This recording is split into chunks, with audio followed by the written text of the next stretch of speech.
Hello बच्चों। Hello प्यारे बच्चों। बच्चों आज की क्लास में जो हम टॉपिक लेकर आए हैं वो एक बहुत ही जबरदस्त टॉपिक है जिसका नाम है रिलेटिव मोशन। इस टॉपिक के ऊपर बहुत सारे क्वेश्चंस बनते हैं, बहुत सारी वैरायटीज बनती हैं। आज हम पढ़ेंगे बेटा रिलेटिव मोशन इन 1D और हम पढ़ेंगे बेटा एक इंटरेस्टिंग प्रॉब्लम जिसका नाम है रेन मैन प्रॉब्लम। इन दोनों के बारे में हम बातें करेंगे बेटा। और आज मैं आपको एक ऐसा तरीका बताऊंगा रिलेटिव मोशन का जो किताबों में नहीं लिखा है। एक अलग टेक्निक है बेटा, एक अलग तरीका है, अनोखा तरीका है जिससे आपका मैथमेटिक्स बहुत कम हो जाएगा और फिजिक्स निकल कर आएगी, और फिजिक्स निकल कर आएगी बेटा। तो उस तरीके के बारे में समझते हैं, उस तरीके के बारे में पढ़ते हैं बेटा और बात करते हैं रिलेटिव मोशन की।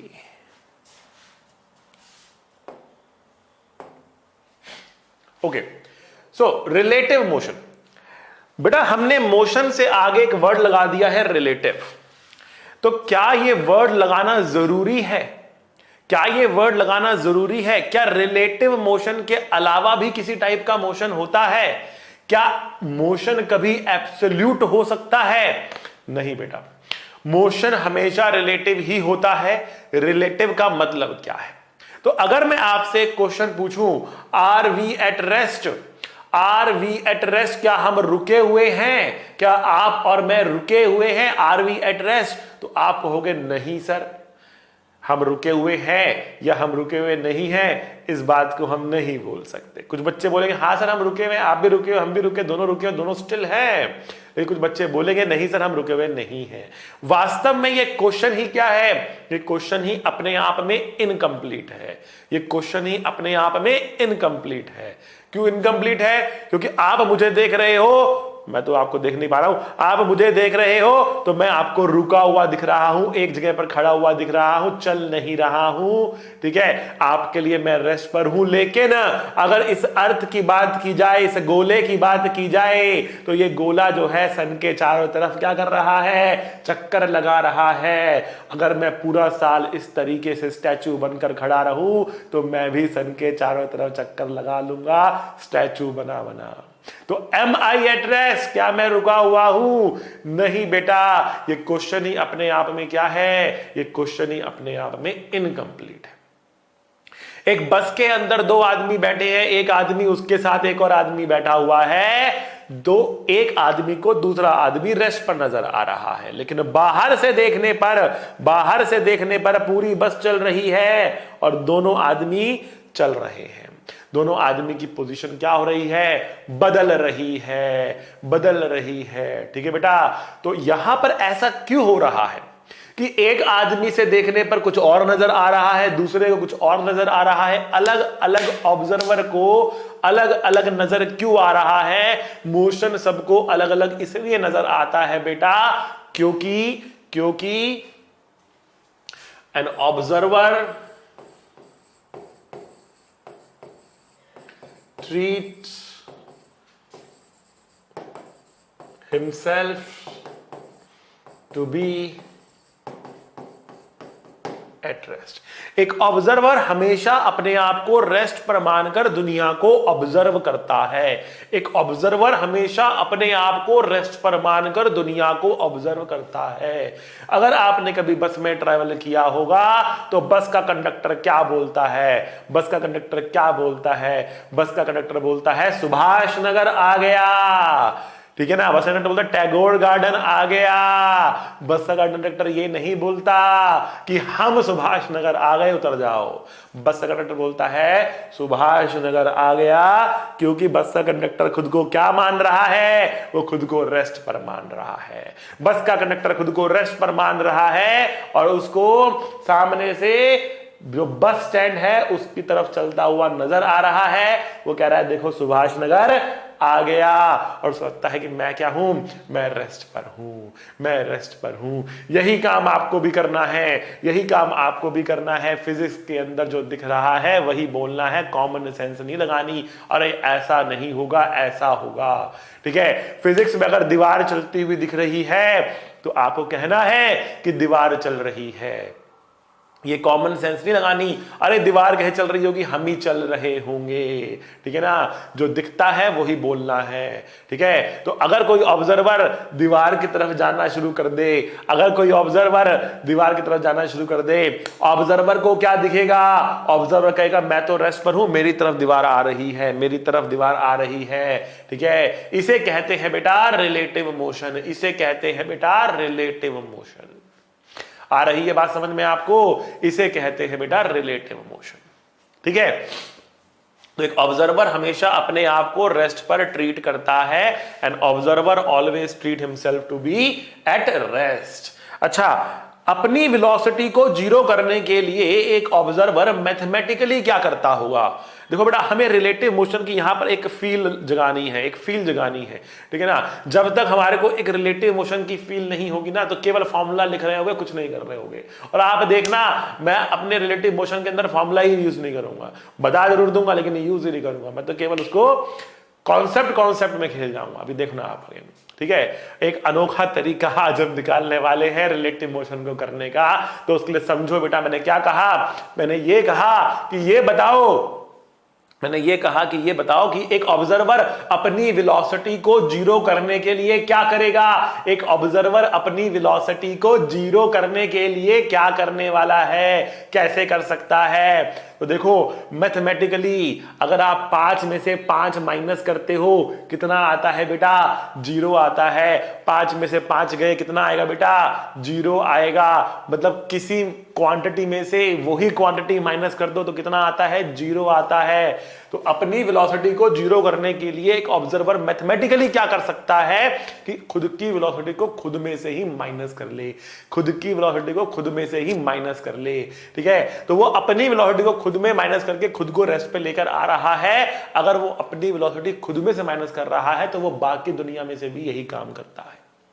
तो एक ऑब्जर्वर क्या करता है? एक ऑब्जर्वर अपनी वेलोसिटी को, अपनी एक्सेलरेशन को पूरी दुनिया में से माइनस कर देता है। अपनी वेलोसिटी को, अपनी एक्सेलरेशन को पूरी दुनिया में से माइनस कर देता है, और माइनस करने के बाद जो बचता है वही उसको दिखता है। माइनस करने के बाद जो बचता है वही उसको दिखता है, ठीक है। तो क्या करना होगा यहां पर आपको फ्रेम चेंज करना होगा। जो क्वेश्चन आपके पास आएंगे, क्या करना होगा? उसमें आपको फ्रेम चेंज करना होगा। या तो आपको डेटा ग्राउंड फ्रेम में मिलेगा और कहा जाएगा भैया जंप करो, कहां पे? एक मूविंग फ्रेम में। क्या मतलब है? और लेमैन लैंग्वेज बताता हूं आपको मैं, कि अगर क्वेश्चन आपको एक ऐसे ऑब्जर्वर की नजर से डेटा दे रहा है जो ग्राउंड के ऊपर बैठा हुआ है, जो रेस्ट में है, ठीक है ना, कि उस आदमी को यह दिख रहा है। क्वेश्चन पूछा जाएगा, एक आदमी जो बस में जा रहा है उसको क्या दिख रहा है? एक पक्षी जो हवा में उड़ रहा है उसको क्या दिख रहा है? तो आपको यहां पे क्या करना पड़ेगा बेटा? आपको यहां पर उस ग्राउंड का फ्रेम छोड़कर उस मूविंग फ्रेम में जाना होगा, ग्राउंड का फ्रेम छोड़कर मूविंग फ्रेम में जाना होगा। और कभी कभी इससे उल्टा हो जाएगा, कभी कभी बोलेगा उड़ते हुए पक्षी को ये दिख रहा है, तैरती हुई मछली को ये दिख रहा है। बताओ ग्राउंड पर बैठे हुए आदमी को क्या दिख रहा होगा? बताओ एक्चुअल में क्या हो रहा होगा, ठीक है ना। तो जब आपको दिया गया कि उड़ते हुए बर्ड की नजर से डेटा दिया गया और ग्राउंड पर आना है, तब क्या करना होगा? तो बेटा दो चीजें यहां पर करनी होंगी, या तो आपको ग्राउंड फ्रेम से एक मूविंग फ्रेम में जंप करना होगा, या मूविंग फ्रेम से ग्राउंड फ्रेम में जंप करना होगा, ठीक है ना। मूविंग फ्रेम से ग्राउंड फ्रेम में जंप करना होगा। जब क्वेश्चन बोले एक्चुअल में ये हो रहा है, बताओ उस चलते हुए आदमी को कैसा दिखेगा, तो आप ग्राउंड फ्रेम से मूविंग फ्रेम में जा रहे हो। जब क्वेश्चन ये कहे कि चलते हुए आदमी को ऐसा दिख रहा है, बताओ एक्चुअल में क्या हो रहा होगा, या ग्राउंड पर बैठे हुए आदमी को क्या दिख रहा होगा, तो आपको मूविंग फ्रेम से ग्राउंड फ्रेम पर जंप करना पड़ेगा, ठीक है। अब मैंने कहा कि जब आप ग्राउंड फ्रेम से एक मूविंग फ्रेम में जाते हो तो जो मूविंग फ्रेम वाला ऑब्जर्वर होता है, जो खुद चल रहा होता है, वो अपनी वेलोसिटी को सब में से माइनस करता है। मतलब यहां पे आपको करना है माइनस, नेगेटिव, आपको करना है माइनस। तो जब वापस आना होगा तो क्या करना पड़ेगा, उसका उल्टा करना पड़ेगा। दैट मींस आपको करना पड़ेगा प्लस। ठीक है, दैट मींस अगर एक पक्षी उड़ रहा है और उड़ते उड़ते दुनिया को देख रहा है, ठीक है, तो उसको जो दुनिया दिखाई दे रही है, अगर आप उस दुनिया से अगर आप जमीन पर बैठे हुए आदमी के हिसाब से दुनिया देखना चाहते हो तो आपको उस चिड़िया की वेलोसिटी को सब में जोड़ना पड़ेगा, तो आप ग्राउंड के फ्रेम में पहुंच जाओगे। ग्राउंड के फ्रेम छोड़कर चिड़िया के फ्रेम में जाने के लिए चिड़िया के वेलोसिटी को सबट्रैक्ट करना था, और चिड़िया का फ्रेम छोड़ के ग्राउंड के फ्रेम में आने के लिए उसको सीधे सीधे जोड़ देना था। सीधा उठाओ और जोड़ दो, you will get your answer. आ रही है बात समझ में? और सिंपल करते हैं और सरल भाषा में बात करते हैं, ठीक है ना। देखो सिंपल सी बात, पूरा रिलेटिव मोशन, चाहे वो रेनमैन प्रॉब्लम हो, चाहे वो क्रॉसिंग हो, चाहे वो कैचिंग हो, चाहे ओवरटेकिंग हो, चाहे लिफ्ट प्रॉब्लम हो, चाहे रिवर्स यूवर प्रॉब्लम हो, चाहे कोई भी प्रॉब्लम क्यों ना हो रिलेटिव मोशन की, बेटा केवल इसी कॉन्सेप्ट के ऊपर बेस है, केवल इसी कॉन्सेप्ट के ऊपर बेस है। कॉन्सेप्ट पकड़ लोगे तो फटाफट निकल जाएगा, सारा क्वेश्चन बनेगा आपसे। ठीक है, तो देखो बेटा यहां पर हम कह रहे हैं और सरल भाषा में बात कर रहे हैं, हम कह रहे हैं ग्राउंड का मतलब क्या होता है। ग्राउंड का मतलब धरती, ग्राउंड का मतलब धरती, धरती होती है हमारी माँ, धरती होती है हमारी माँ। तो जब धरती माँ को छोड़ के जाओगे, जब धरती माँ को छोड़ के जाओगे, पॉजिटिव होगा कि नेगेटिव होगा, पॉजिटिव होगा कि नेगेटिव होगा, तो आप कहोगे सर नेगेटिव होगा। धरती माँ को छोड़ के जाओगे नेगेटिव होगा, धरती माँ के पास आओगे पॉजिटिव होगा। तो जब भी धरती माँ का फ्रेम छोड़ के जाओगे, जब भी ग्राउंड का फ्रेम छोड़ के जाओगे, किसी मूविंग फ्रेम में जाओगे, चलते हुए आदमी की नजर से देखोगे, धरती मां को छोड़ के जाओगे, नेगेटिव करना है। और मैंने आपको वेक्टर में बताया था सब्ट्रैक्शन का मतलब क्या होता है। सब्ट्रैक्शन का मतलब क्या होता है? सब्ट्रैक्शन का मतलब होता है उल्टा कर कर ऐड करना। सब्ट्रैक्शन का मतलब होता है उल्टा कर कर ऐड करना। दैट मींस जब भी धरती मां को छोड़ के जाओगे उल्टा कर कर ऐड करना होगा। जब भी धरती मां को छोड़ के जाओगे उल्टा कर कर ऐड करना होगा। जब भी धरती मां के पास आओगे सीधा सीधा ऐड करना होगा। किसको? ऑब्जर्वर की वेलोसिटी एंड ऑब्जर्वर की एक्सेलरेशन को। ऑब्जर्वर की वेलोसिटी एंड ऑब्जर्वर की एक्सेलरेशन को। बिल्कुल सिंपल बात। अब इसके ऊपर कुछ एग्जांपल से हम समझने की करते हैं कोशिश।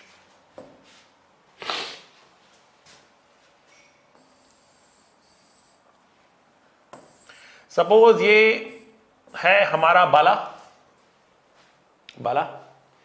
ठीक है, और ये बाला जा रहा है इस डायरेक्शन में, मान लेते हैं 10 मीटर पर सेकंड की रफ्तार से।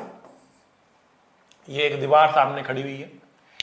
एक बर्ड है जो इधर उड़ रहा है 5 मीटर पर सेकंड की रफ्तार से। एक क्लाउड है जो इधर जा रहा है, मान लेते हैं 15 मीटर पर सेकंड की रफ्तार से। एक पानी की ड्रॉप, भाई बादल है, एक ड्रॉप गिर सकती है, एक पानी की ड्रॉप नीचे गिर रही है लेट अस से 10 मीटर पर सेकंड की रफ्तार से। ये सारा डेटा किस फ्रेम में है बेटा? ये सारा डेटा किस फ्रेम में दिया आपको? तो ये सारा का सारा डेटा आपको दिया है किस फ्रेम में? ग्राउंड फ्रेम में।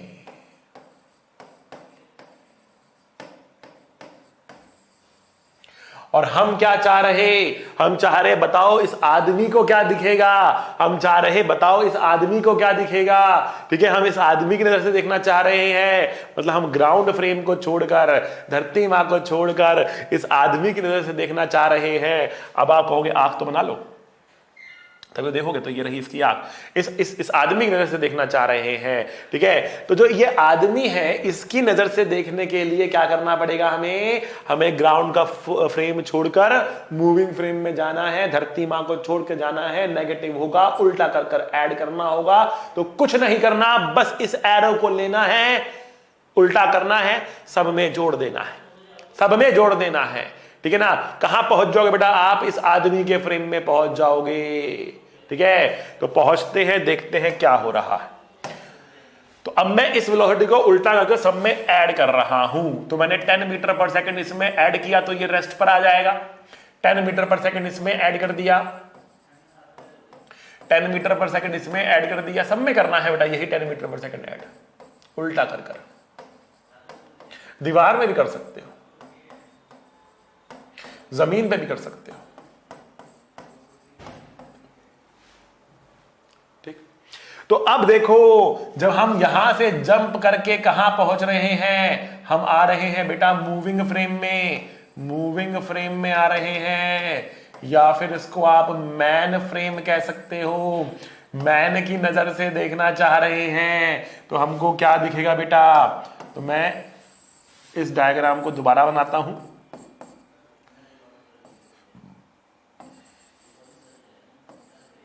हमको क्या दिखेगा बेटा, तो देखो हमें ये दिखेगा कि जो ये आदमी है ये रेस्ट पर है। एक ऑब्जर्वर हमेशा अपने आप को रेस्ट पर मानता है। ये बर्ड हमें दिखेगा 15 मीटर पर सेकंड से उड़ता हुआ, ये क्लाउड दिखेगा 5 मीटर पर सेकंड से राइट में जाता हुआ, ये ड्रॉप दिखेगी तिरछी 10√2 मीटर। अब देखो ये 10 इसका रिजल्टेंट निकालेंगे तो तिरछा ऐसा आएगा। पैरेललोग्राम लॉ, पैरेललोग्राम से पैरेललोग्राम पूरा किया, डायग्राम हमारा क्या होगा, रिजल्टेंट होगा। और क्योंकि ये क्या है 90 डिग्री में, तो root of a square plus b square करके सॉल्व करेंगे तो root of 10 square plus 10 square. बेटा जिसने वेक्टर की क्लास नहीं करी है पहले जाकर वेक्टर की क्लास बढ़िया देख ले, क्योंकि आज ये बार बार होने वाला है। ठीक है, 45 डिग्री के एंगल पर, 45 डिग्री के एंगल पर 10√2 की रफ्तार से रेन गिरती हुई नजर आ रही होगी। ठीक है, क्लाउड 5 मीटर पर सेकंड से राइट में जाता हुआ दिखेगा, दीवार 10 मीटर पर सेकंड से चलती हुई दिखेगी, जमीन 10 मीटर पर सेकंड से चलती हुई दिखेगी। जमीन भी चल रही होगी, दीवार भी चल रही होगी, बाकी सब इस तरीके से जा रहा होगा। हम ग्राउंड फ्रेम से मूविंग फ्रेम में आ गए, हम ग्राउंड फ्रेम से मूविंग फ्रेम में आ गए। यहां से यहां जंप किया, नेगेटिव किया, उल्टा करके ऐड किया। बेटा सब्ट्रैक्शन से डरना नहीं है, सब्ट्रैक्शन क्या होता है, उल्टा कर कर ऐड करना ही होता है। It is just the addition, just the addition. तो उल्टा करके क्या कर दिया बेटा हमने, ऐड कर दिया। और जैसे ही उल्टा कर कर इसको ऐड किया तो हम ग्राउंड फ्रेम से कहां आ गए, मूविंग फ्रेम में। अगर आपको यहां से वापस भागना हो, आपको यहां से वापस भागना हो, ग्राउंड फ्रेम में जाना हो, मतलब क्वेश्चन ये कहा जाए एक आदमी जो 10 मीटर पर सेकंड की रफ्तार से चल रहा था, एक आदमी जो 10 मीटर पर सेकंड की रफ्तार से चल रहा था, उसको ये दिख रहा है, उसको ये दिख रहा है एक्चुअल में क्या हो रहा होगा। तो इसका 10 मीटर पर सेकंड, इसका 10 मीटर पर सेकंड उठा के सब में जोड़ दो, उठा के सब में जोड़ दो। तो जब आप इसका 10 मीटर पर सेकंड उठा के वापस से जोड़ेंगे, 10 10 10 10 10 10 वापस से जोड़ेंगे, तो जो आपने ये सब्ट्रैक्ट किया था ना, -10 किया था, ये वापस से कैंसिल होके वापस से आपको ये मिल जाएगा। ठीक है, आ रही है बात समझ में। अभी मैं ये व्हाइट एरो हटा देता हूं, otherwise you may get confuse. ठीक है, इससे ये आना है तो उल्टा नहीं करना है, तब हम सीधे सीधा मतलब जो हमारे पास 10 मीटर पर सेकंड राइट में था ना, वही जोड़ेंगे सब में, वापस राइट में ही जोड़ेंगे। और अगर इससे यहां आना था तो उल्टा, मतलब लेफ्ट में 10 जोड़ना था, लेफ्ट में 10 जोड़ना था। तो हमने ग्राउंड फ्रेम से जंप किया मूविंग फ्रेम में, लेफ्ट में 10 जोड़ के ये आ गया। और हम कह सकते हैं कि आदमी की नजर से अब हमें ये दिख रहा, आदमी की नजर से हमें ये दिख रहा है। केवल इतनी सी बात है और कुछ नहीं है। मैथमेटिक्स की लैंग्वेज में कहें तो मैथमेटिक्स की लैंग्वेज में कैसे लिखा जाता है रिलेटिव मोशन, तो मैंने आपको बताया था वेक्टर्स के अंदर ही मैंने आपको बताया था। अगला पन्ना ले लेते हैं कि अगर हमारे पास ये पॉइंट ए है, ये पॉइंट बी है, और ये है आर ए वेक्टर, ये है आर बी वेक्टर। कोई आपसे जानना चाहे what is the position vector of B with respect to A, तो ये एक ट्रायंगल बन रहा, ये एक ट्रायंगल बन रहा। और triangle law of vector addition के हिसाब से, triangle law of vector addition के हिसाब से जो इन ऑर्डर होते हैं उनका सम आउट ऑफ ऑर्डर के बराबर होता है। जो इन ऑर्डर होते हैं उनका सम थर्ड साइड अपोजिट ऑर्डर में जो होती है उसके बराबर होता है। मतलब यहां पर हम कह सकते हैं कि आर बी वेक्टर कुछ और नहीं बल्कि R A vector plus R B A vector होगा। That means R B A vector is equals to R B vector minus R A vector होगा। दैट मीन्स हमने आरबीए निकाल लिया, ये है रिलेटिव पोजीशन। इसको डिफरेंशिएट करेंगे तो वीबीए आ जाएगा, ये होगा वीबी माइनस वीए। मतलब क्या हुआ इसका मतलब हुआ velocity of B with respect to A. Who is the observer here? A is the observer. Now if A is the observer, what we did? We basically subtracted the velocity of A in B from B. ठीक है ना? A की velocity को हमने क्या कर दिया? Minus कर दिया। A की वेलोसिटी को माइनस कर दिया। A की वेलोसिटी को माइनस करने का मतलब क्या हुआ? उल्टा कर ऐड किया। वही बात तो मैं कहता हुआ आ रहा हूं कि उल्टा कर ऐड करना है। ठीक है ना? यहां पर मैथमेटिक्स से देख लो, मैथमेटिक्स भी यही कर रहा है कि उल्टा कर ऐड करना है। ठीक है, जो अच्छा लगे। लेकिन हम क्या करेंगे? हम ग्राफिकल मेथड करेंगे, हम एरो उल्टा करके जोड़ेंगे। आई कैप जे कैप रेयर, मतलब 1-2% क्वेश्चन में कहीं पे लगाना पड़ेगा तो पड़ेगा, अदरवाइज जितने भी क्वेश्चन बनते हैं उसमें लगाने की जरूरत नहीं पड़ती है आपको। आप सीधा ऐसे करते हो और चुटकियों में अपने आंसर निकाल लेते हो। जो काम आप यहां पर वेलोसिटी के लिए कर रहे हो वही काम आपको एक्सेलरेशन के लिए भी करना होता है। अगर आप इसको एक बार और डिफरेंशिएट करेंगे, you will get acceleration of A with respect acceleration of B respect to A is acceleration of B minus acceleration of A. समझे बच्चा? मजा आ रहा है तो ठोको ताली, मजा आ रहा है तो ठोको ताली बेटा। ठीक है, ये आपके सामने आ गया, बढ़िया, बेहतरीन। ठीक है, ग्राउंड फ्रेम से मूविंग फ्रेम में जाना है, उल्टा कर ऐड करना है। धरती माँ को छोड़ के जाना है, उल्टा कर ऐड करना है। धरती माँ के पास आना है, सीधा ऐड करना है। ठीक है बच्चों, तो अब देखो, हम सबसे पहले बात करते हैं रिलेटिव मोशन इन 1D के अंदर। कुछ 1D की प्रॉब्लम्स करेंगे, फिर 2D के ऊपर आएंगे। ठीक है बेटा, तो देखो ये एक क्वेश्चन है जिसको मैंने आप लोगों को पहले भी कराया था, ग्राउंड फ्रेम से भी सॉल्व करना सिखाया था। ओवरटेकिंग का जो प्रॉब्लम आती है कि पीछे वाले से आगे कब निकल जाएगा, पीछे वाला आगे वाले से आगे कब निकल जाएगा, ओवरटेक कब कर लेगा। तब मैंने कहा था ये गाड़ी कुछ आगे यहां बढ़ेगी, ये गाड़ी कुछ आगे और उसके आगे जाएगी, और इस तरीके से क्या हो रहा होगा? ओवरटेकिंग हो रही होगी। ठीक है, तो पहले क्वेश्चन समझाता हूं यहां पर क्या है, और अब इस क्वेश्चन को हम रिलेटिव मोशन से करेंगे। दोनों में से किसी एक गाड़ी के फ्रेम में जाकर इस क्वेश्चन को लगा देंगे। ठीक है, देखो क्वेश्चन है, दो कार्स है, एक ए है एक बी है। ठीक है, दोनों की लेंथ 5 मीटर है। They are running in the same direction on a straight road with A being ahead of B. That means question ने क्लियर किया कि ये ए है और ये बी है। ठीक है, और ये 100 मीटर आगे है। अब कह रहा है कि car B is running at a speed of 5 metre per second greater than that of car A. तो कार ए की जो भी रफ्तार है दी नहीं गई है, जो भी रफ्तार है उससे 5 मीटर पर सेकंड ज्यादा है बी की। तो अगर कार ए की रफ्तार v है तो कार बी की रफ्तार कितनी होगी बेटा? v+5 होगी। कितनी होगी बेटा? v+5 होगी। ये v है तो ये v+5 होगी। समझ गए? ओके जी। Find the time in which car B will overtake. कितने समय के बाद बी ए को ओवरटेक कर लेगी? देखो, जब क्वेश्चन में आमतौर पर दो पार्टिकल्स मिल जाएं और दोनों ही चल रहे हो, जब क्वेश्चन में ऐसा आ जाए कि दो अलग अलग ऑब्जेक्ट्स चल रहे हों, तो बेहतर क्या रहता है? तो बेहतर रहता है कि आप रिलेटिव मोशन का इस्तेमाल करें। तो बेहतर रहता है कि आप रिलेटिव मोशन का इस्तेमाल करें। आप क्या करें? आप दोनों में से किसी एक को रोक दें। आप दोनों में से किसी एक को रोक दें और दूसरे के फ्रेम में जाकर अपना आंसर निकाल लें। ठीक है बेटा? तो अब आप ए या बी दोनों में से किसी की नजर से देख सकते हो। तो एक काम करते हैं, हम ए के फ्रेम में जाते हैं। तो ये तो ग्राउंड फ्रेम में डेटा बना हुआ है।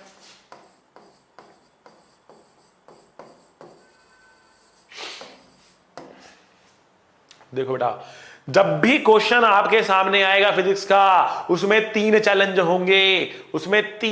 होंगे। सबसे पहला चैलेंज इंग्लिश का होगा, जिसमें क्वेश्चन पढ़ के समझना पड़ेगा हो क्या रहा है। ठीक है ना, इसमें क्वेश्चन पढ़ के समझना पड़ेगा कि हो क्या रहा है। यहां तो मैंने डायग्राम दे दिया, आपका पहला स्टेप मैंने खुद ही कर दिया। सबसे पहला काम सुंदर डायग्राम तो लगा दिया मैंने यहां पर पहले डायग्राम। लेकिन हो सकता है क्वेश्चन केवल आपको वर्ड दे, डायग्राम ना दे, आपको डायग्राम बनाना पड़ेगा।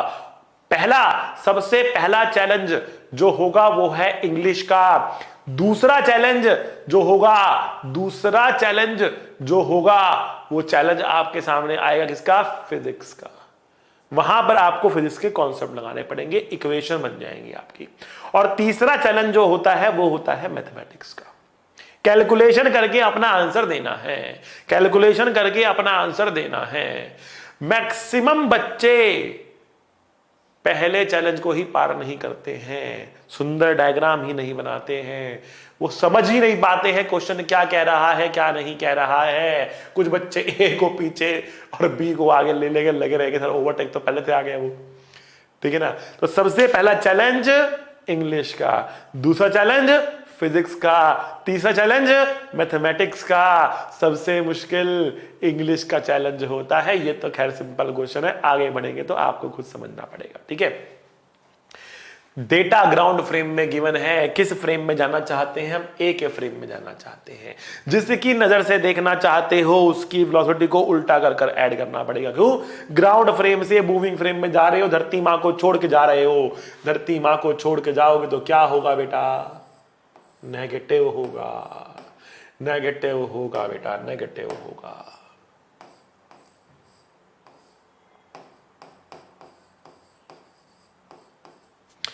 तो क्या करेंगे यहां पर? देखो, आपने कहा इसकी वेलोसिटी v+5, आपने कहा इसकी velocity v, and in frame of A यहां से यहां जंप कर रहे हो। क्या करोगे? उल्टा कर कर ऐड करोगे। तो आपने v को उल्टा कर कर ऐड कर दिया। v ऐसे था, उल्टा कर कर ऐड कर दिया।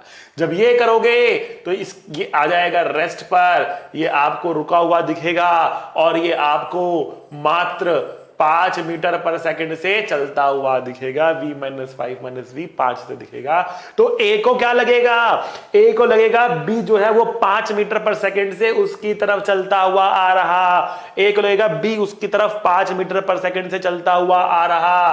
और जब ये जहां से चलता चलता इसको पार करके यहां पहुंच जाएगा, ठीक है, तो ओवरटेकिंग हो जाएगी, कंप्लीट ओवरटेकिंग हो जाएगी।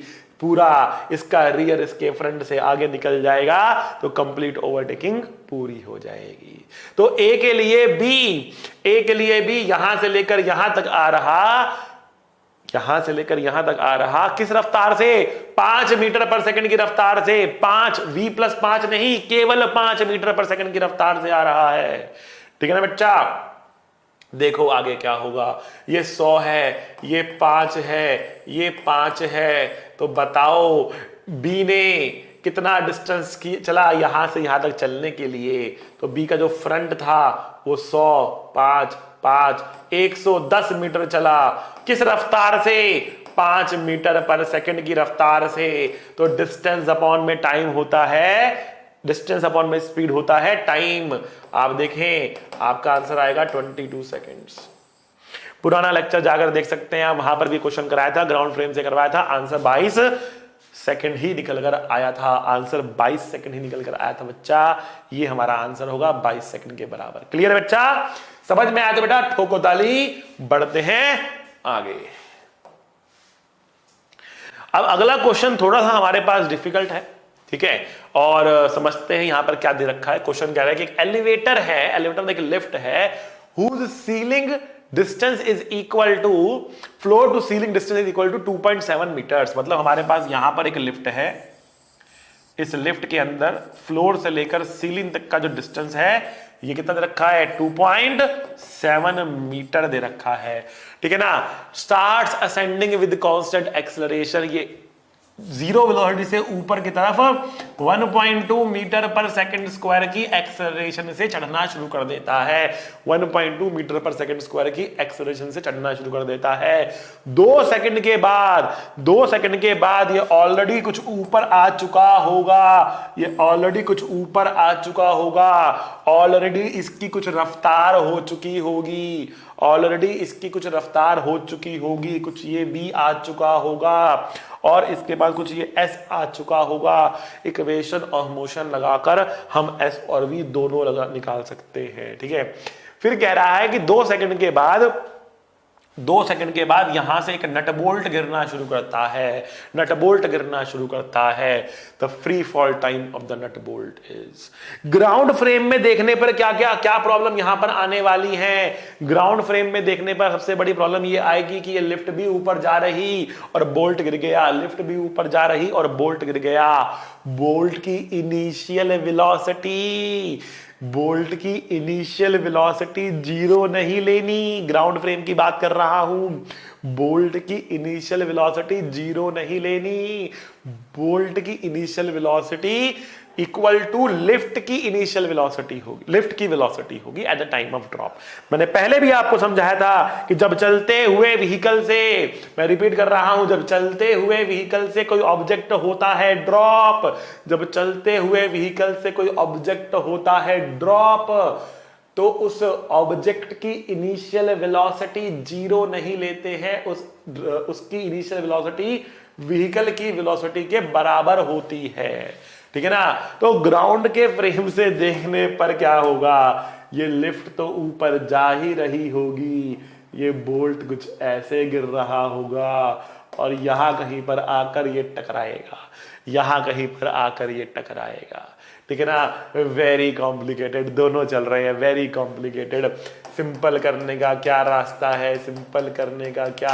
है बच्चा? सिंपल करने का रास्ता है, अगर आप लिफ्ट के फ्रेम में चले जाओ, एक आदमी जो लिफ्ट के अंदर खुद ही बैठा हुआ होगा, उसको क्या दिखेगा? ठीक है ना? हमने कहा कि इस बोल्ट का इनिशियल वेलोसिटी भी इस लिफ्ट के बराबर लेना है v, और इसका एक्सेलरेशन क्या लेना है g, जो कितना है 9.8 है। जो कितना है बेटा 9.8 है। ये बोल्ट आ रहा 9.8 से और इसका इनिशियल वेलोसिटी ले रही है हमने ऊपर। अब इस पर्सन को क्या दिखेगा? ये तो ग्राउंड फ्रेम में लिखा मैंने, ये क्या लिखा मैंने? ये लिखा मैंने ग्राउंड फ्रेम में। लेकिन लिफ्ट में बैठे हुए आदमी को क्या दिखेगा? तो लिफ्ट का जो आदमी है उसका वेलोसिटी ऊपर है v, उसका एक्सेलरेशन ऊपर है 1.2 मीटर पर सेकंड स्क्वायर। जब आप इसके फ्रेम में जाओगे तो इसकी वेलोसिटी और एक्सेलरेशन को उल्टा कर यहां जोड़ना पड़ेगा। वेलोसिटी में वेलोसिटी, एक्सेलरेशन में एक्सेलरेशन। देखो बड़ा कैसे जोड़ोगे आप इसमें? वेलोसिटी इसकी ऊपर है, इसके फ्रेम में जाना है तो उल्टा कर मतलब नीचे की तरफ वेलोसिटी को जोड़ना पड़ेगा, और इसकी एक्सेलरेशन ऊपर है 1.2 तो इसकी एक्सेलरेशन को नीचे की तरफ 1.2 मीटर पर सेकंड स्क्वायर जोड़ना पड़ेगा। अब अगर दोबारा से डायग्राम बनाया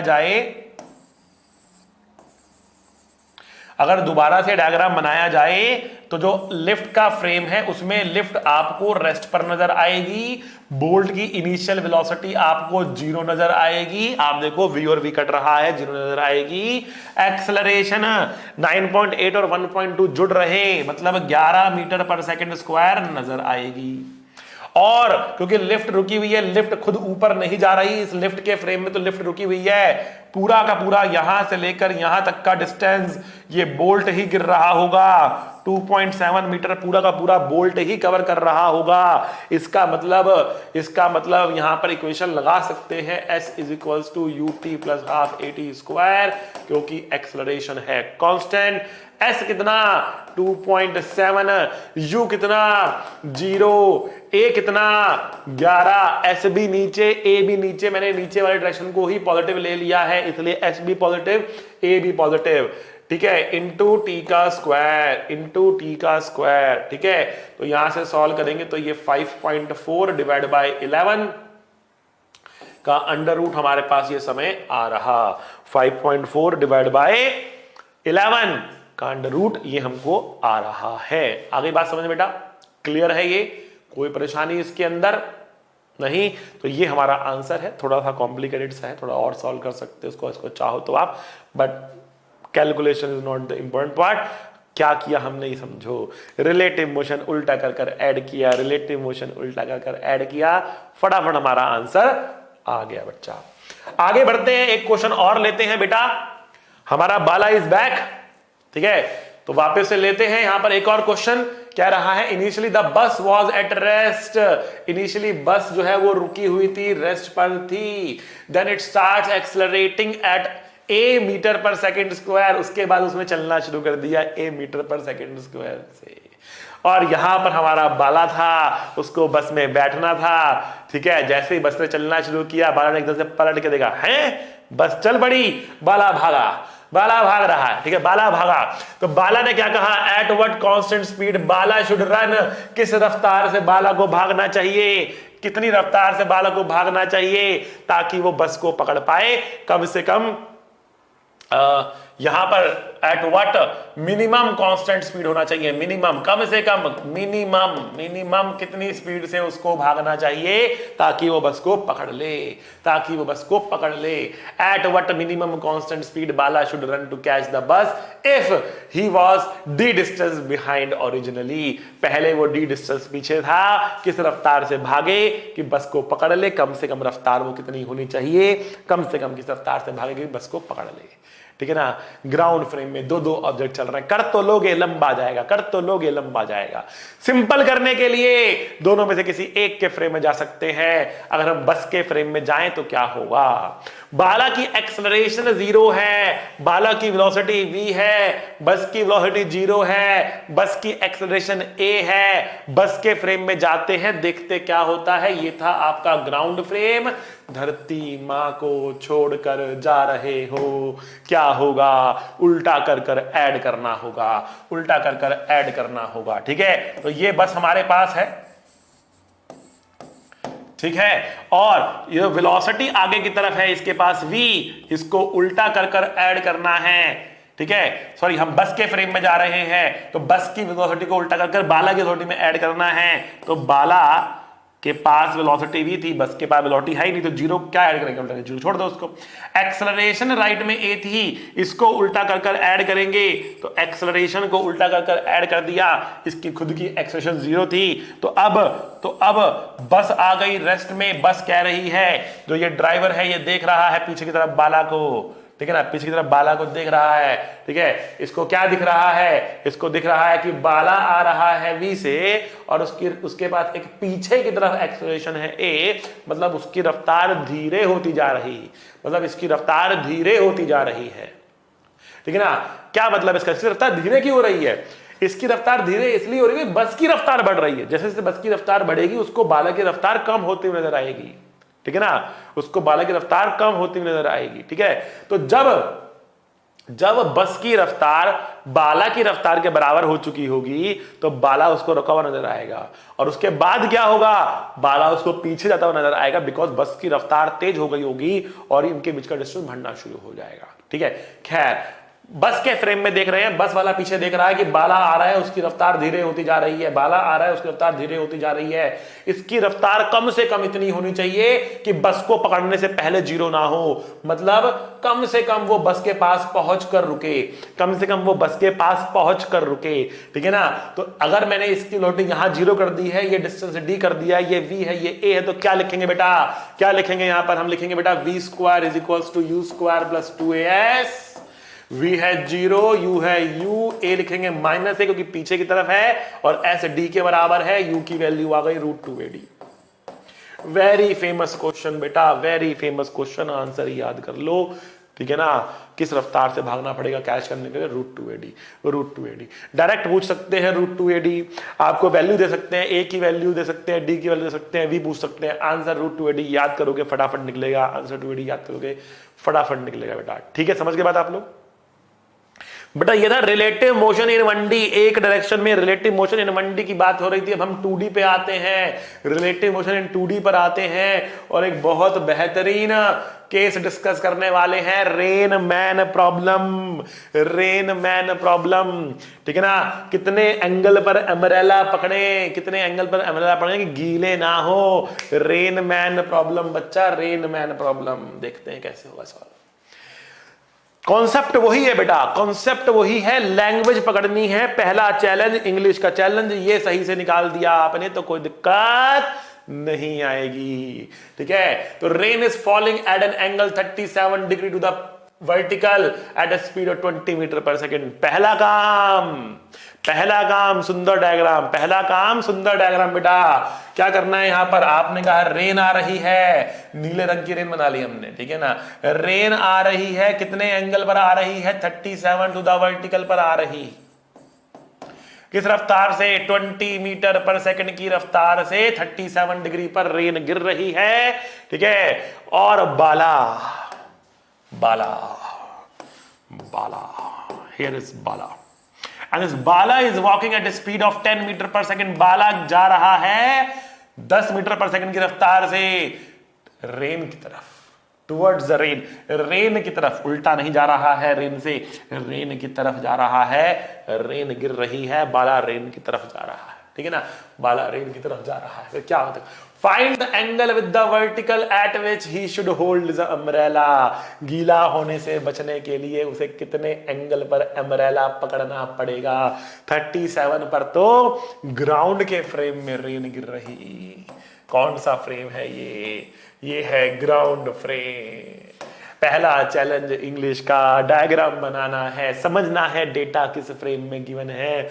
लिखा है रेन ऐसे गिर रही है, रेन ऐसे गिर रही है। अगर रेन ऐसे गिर रही है तो बाला को कितने एंगल पे अम्ब्रेला पकड़ना है, मतलब बाला को रेन कितने एंगल पे गिरती हुई नजर आ रही, ये हमको समझना है।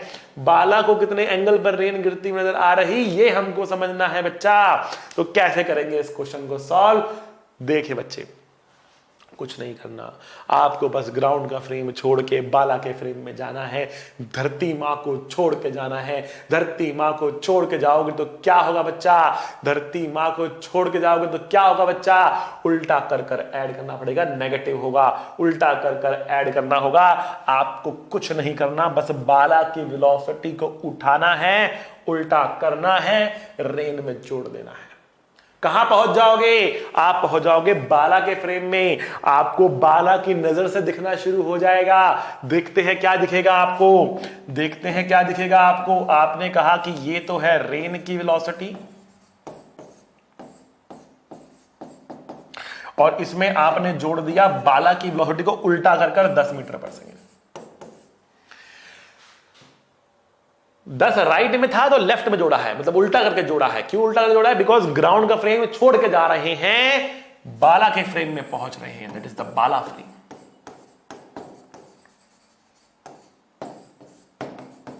धरती मां को छोड़ के जा रहे हैं, नेगेटिव हो रहा है, उल्टा करके ऐड कर रहे हैं। अब देखो बेटा, अब जो यहां पर ये 20 है, इसके हम करेंगे 2 टुकड़े, रिजॉल्व करेंगे वेक्टर को पढ़ लेना अच्छे से, इससे पहले वाली क्लास देख लेना।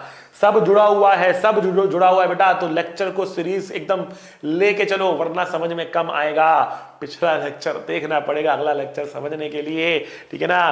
बैच की तरीके से पढ़ो बेटा, बैच की तरीके से पढ़ो। ये नहीं कि रैंडमली कभी भी आ रहे हो, कभी भी जा रहे हो, 2 लेक्चर बीच में मिस कर दिए, मजा नहीं आएगा, मजा नहीं आएगा। जितना मेहनत हम कर रहे हैं उसमें मजा नहीं आएगा आपको। तो अगर याद रखिए, समझना है तो सारे लेक्चर सीरीज से देखते रहिए, ठीक है। आइए बच्चा आगे बढ़ते हैं। 20 मीटर पर सेकंड है, 20 मीटर पर सेकंड है, इसके टुकड़े करेंगे इस डायरेक्शन में, थीटा के साथ वाला टुकड़ा कॉस थीटा, दूसरे वाला टुकड़ा साइन थीटा, ये हो जाएगा cos 37 sin 37, cos 37 sin 37, समझ गए। अच्छा जी, cos 37 कितना होता है, देखो बच्चा, cos 37 कितना होता है, cos 37 होता है 4/5, 5 से 4, 16 मीटर पर सेकेंड। ठीक, अब देखो 10 तो ऑलरेडी था, 20 साइन 37 कितना होता है 3/5। बेटा याद रखना है, नहीं पता तो याद करना है बेटा। कॉस 37 4/5 साइन 37 3/5 याद होना चाहिए ये। ठीक, आते हैं तो 5 4 15 तो 12 तो ये 12 आया और 10 आया तो कुल मिला के इस तरफ कितना हो गया बेटा 22 हो गया, नीचे कितना हो गया 16 हो गया। इसका रिजल्टेंट निकालेंगे, हमें हमारा आंसर मिल जाएगा। रिजल्टेंट कितना आएगा बेटा √22 का स्क्वायर प्लस 16 का स्क्वायर निकाल लेना, सॉल्व कर लेना। ठीक है, एंगल भी निकाल सकते हो यहां पर। एंगल कितना आ रहा, थीटा कितना आएगा, आप बोलोगे बेटा tan theta is equals to perpendicular upon base 11/8 theta equals to tan inverse 11/8। मतलब बाला को रेन इतने एंगल पर गिरती हुई नजर आ रही। अगर रेन बाला को थीटा एंगल पर गिरती हुई नजर आएगी तो बाला को अम्ब्रेला भी उसी एंगल थीटा पे पकड़ना पड़ेगा। जितने एंगल पर रेन गिर रही उतने एंगल पे बाला को पकड़ना पड़ेगा। अब रेन आ रही ऐसी, अम्ब्रेला रखा हुआ ऐसा, ठीक है ना। रेन जो है ऐसे आ रही है, अम्ब्रेला आपने ऐसा रखा हुआ है, तो फिर कोई थोड़े ना रेन बचेगी आपसे। तो रेन अगर ऐसे आ रही तो अम्ब्रेला भी आपको ऐसे रखना पड़ेगा। ठीक है, तो वही बाला करेगा, बाला tan इनवर्स 11/8 पर अम्ब्रेला पकड़ लेगा। ठीक है बच्चे, समझ गए। चलिए बढ़ते हैं अगले प्रश्न की तरफ। अगला क्वेश्चन कह रहा है Bala is walking at a speed of 10 metre per second. इस बार वो चल रहा है 10 मीटर पर सेकंड से। And he finds the rain hitting his head vertically. उसके सर पर रेन गिर रही कितनी से 15 मीटर पर सेकंड से। ठीक है, तो पहला चैलेंज इंग्लिश का। ठीक है, सबसे पहला काम सुंदर डायग्राम। सुंदर डायग्राम का मतलब बेटा ये नहीं होता कि भैया बहुत सुंदर बाला बनाना है। ठीक है ना, सुंदर डायग्राम का मतलब ये नहीं है कि बहुत सुंदर बाला बनाना है। सुंदर डायग्राम का मतलब है सारी इंफॉर्मेशन मेंशन करनी है।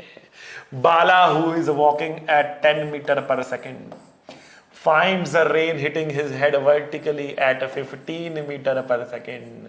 बताओ ये किसके फ्रेम में है, बताओ ये किसके फ्रेम में है, ग्राउंड फ्रेम में है कि बाला फ्रेम में है, ग्राउंड फ्रेम में है कि मूविंग फ्रेम में है। ठीक है बेटा, तो बेटा ये मूविंग फ्रेम है, ये मूविंग फ्रेम है, ये बाला फ्रेम है। बाला फ्रेम क्यों है बेटा, ये बताओ मुझे, बाला फ्रेम क्यों है ये? हाँ, ये बाला फ्रेम इसलिए है क्योंकि इसने बोला है कि Bala finds the rain hitting his head vertically. Bala को लग रहा है कि रेन उसके सर पे वर्टिकली गिर रही है, मतलब बाला को लग रहा है, मतलब बाला का फ्रेम है ये। एक्चुअल में ऐसा हो नहीं रहा, बाला को ये लग रहा। ठीक है, अच्छा जी, अब देखते हैं find the actual velocity of rain. Actual velocity क्या होगी रेन की, मतलब आप किस फ्रेम में, मूविंग फ्रेम में, किस फ्रेम में जाना है, ग्राउंड फ्रेम में जाना है। मूविंग फ्रेम से ग्राउंड फ्रेम में जाना है, धरती माँ के पास जाना है। जोड़ना पड़ेगा कि घटाना पड़ेगा, जोड़ना पड़ेगा। इसको उठाकर इसमें जोड़ना पड़ेगा।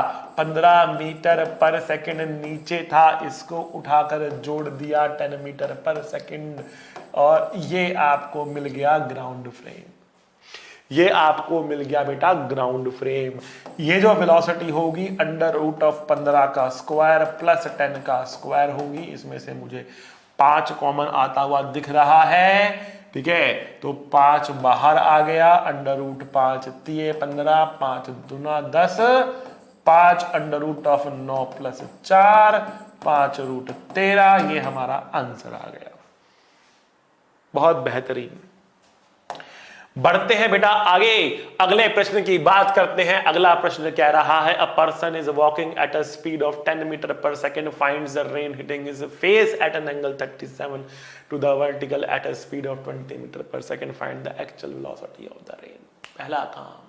पहला काम सुंदर डायग्राम। ठीक है, ठीक है, एक पर्सन है, चाहे बाला ले लो इसको, he is walking at 10 metre per second और उसको लग रहा finds the rain hitting his face, finds the rain hitting his face at 37 degree 20 metre per second से 37 डिग्री। किस फ्रेम में? ये है मूविंग फ्रेम, ये है मूविंग फ्रेम में, ठीक है, मूविंग फ्रेम में दिख रहा है ये, ठीक है बच्चा। अब देखो पहले टुकड़े कर लेते हैं काम इसके ना, टुकड़े कर लेते हैं इस बारी पहले, ठीक है। तो ये 20 cos 37, ये 20 sin 37, cos 37 कितना होता है बेटा 4/5, तो ये कितना हुआ बेटा 16 मीटर पर सेकेंड। 20 sin 37 कितना होता है बेटा 3/5, कितना हुआ ये 12 मीटर पर सेकेंड, ठीक है। तो मूविंग फ्रेम में इस पर्सन को क्या लग रहा है? इस पर्सन को लग रहा है कि रेन इस तरीके से गिर रही, नीचे गिर रही 16 मीटर पर सेकंड से, लेफ्ट में आ रही 12 मीटर पर सेकंड से। ये कौन सा फ्रेम है? ये बेटा मूविंग फ्रेम है। ग्राउंड फ्रेम में एक्चुअली क्या हो रहा है? धरती मां के पास जाना है। एक्चुअली क्या हो रहा है? धरती मां के पास जाना है। बताओ नेगेटिव होगा कि पॉजिटिव होगा? नेगेटिव होगा कि पॉजिटिव होगा? धरती मां के पास जाएंगे तो पॉजिटिव होगा। उल्टा कर कर ऐड करेंगे कि सीधा सीधा ऐड करेंगे? सीधा सीधा ऐड करेंगे। इसको उठाकर इसमें जोड़ देंगे, इसको उठाकर इसमें जोड़ देंगे, ठीक है ना। तो बस कुछ नहीं करना है। ये 12 आपके पास था, ये 16 आपके पास था, इसको उठाया जोड़ दिया 10। कहां पहुंच गए? ग्राउंड फ्रेम में पहुंच गए। कितना आएगा? 12 पीछे 10 आगे, कितना आया? 2 आगे आया, 2 पीछे आया, 16 आया। रिजल्टेंट निकाल सकते हो आप। अंडर रूट ऑफ 2 का स्क्वायर प्लस 16 का स्क्वायर, मुझे 2 कॉमन निकलता हुआ दिख रहा, तो 1 प्लस 8 का स्क्वायर, ये होगा कितना 64 प्लस 1 2 रूट 65, तो 2 root 65 is the answer. 2 root 65 is the answer. समझिए बेटा, इस तरीके से क्वेश्चन को खटाखट खटाखट खटाखट लगा देंगे। बढ़ते हैं आगे बेटा। A person walking at speed of 10 metre per second finds the rain hitting his face at an angle 37 to the vertical, find the angle of the vertical appears to fall if it doubles his speed. Okay okay, तो पहला part जो question का यहां तक था मैंने same ही रखा।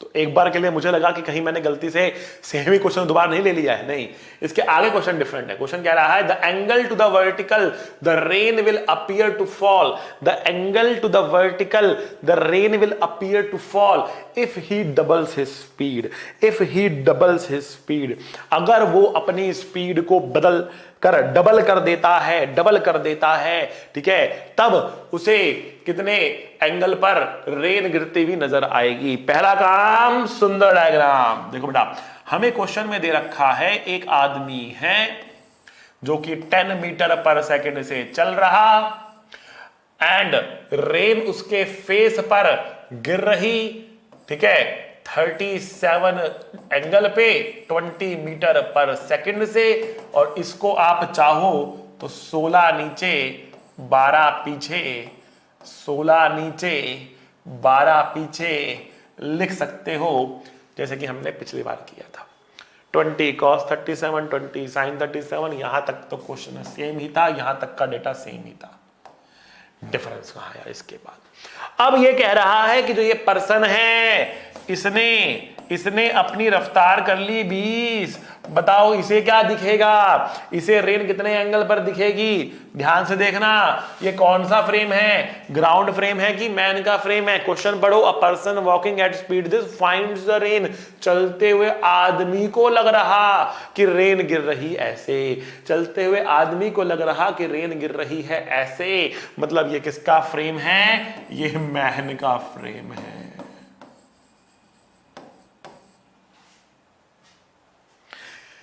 और आपको क्या निकालना है?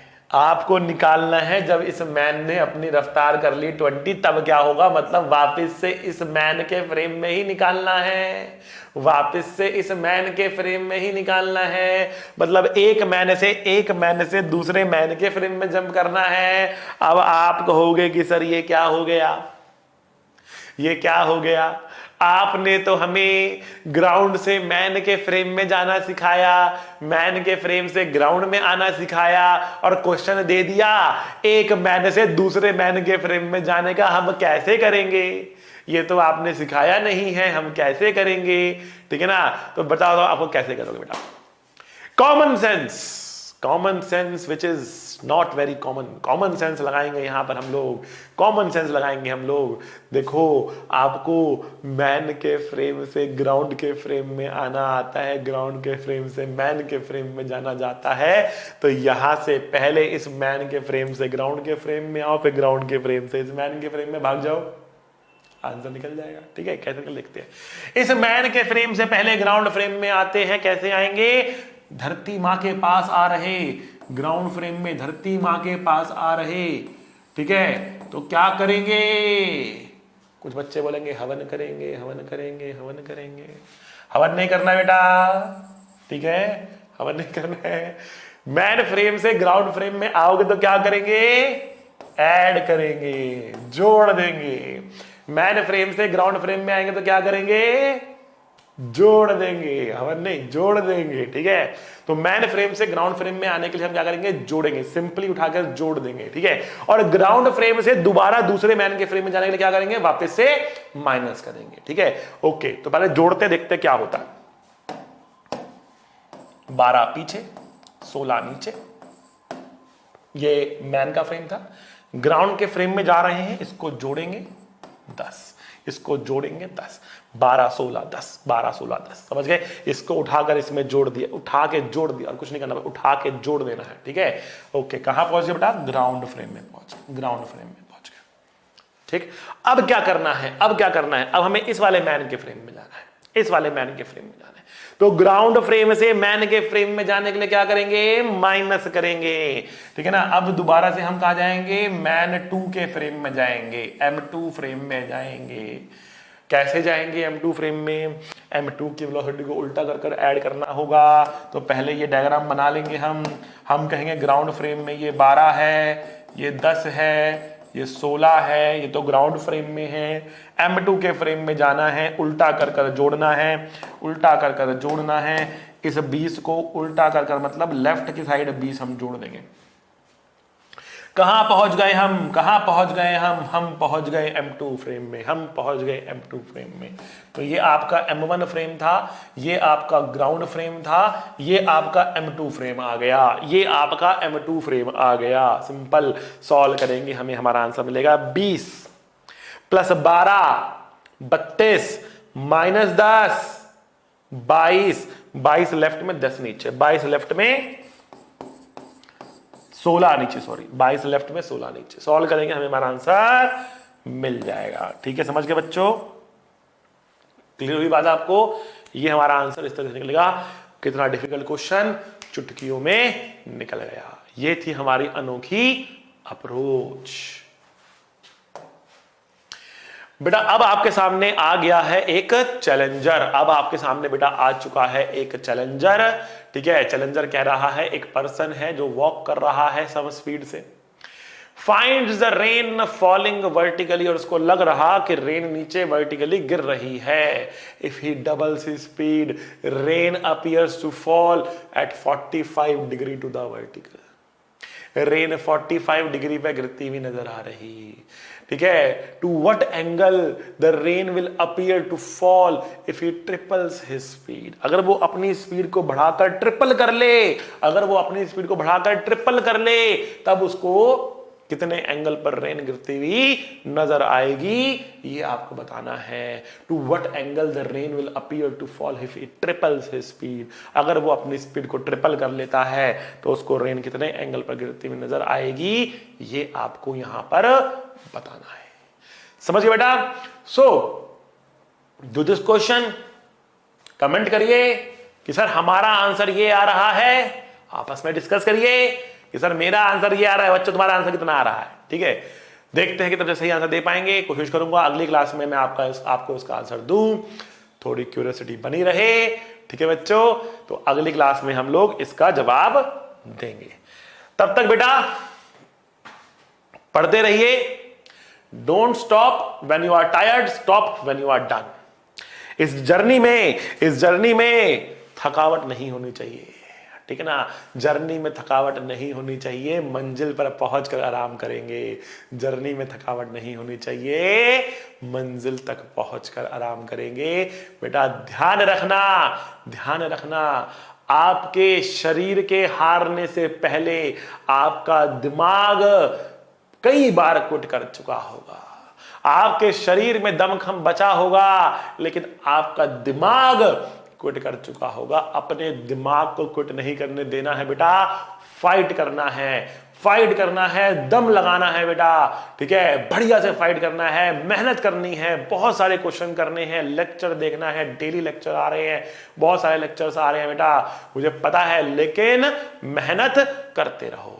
स्कूल का भी लेक्चर देखना है, हमारा भी लेक्चर देखना है, बहुत सारा देखना है, ठीक है। उसके बाद सेल्फ स्टडी करनी है, नोट्स बनाने हैं, क्वेश्चंस लगाने हैं, बहुत सारी प्रॉब्लम्स है, बहुत सारी दिक्कतें हैं बेटा, लेकिन थकना नहीं है। जब तक मंजिल मिल ना जाए थकना नहीं है, जब तक इंजीनियर डॉक्टर बन ना जाओ रुकना नहीं है बच्चा। तो इसलिए बेटा पढ़ते रहो। सी यू, टाटा, बाय बाय। पढ़ाई करते रहें। All the very best.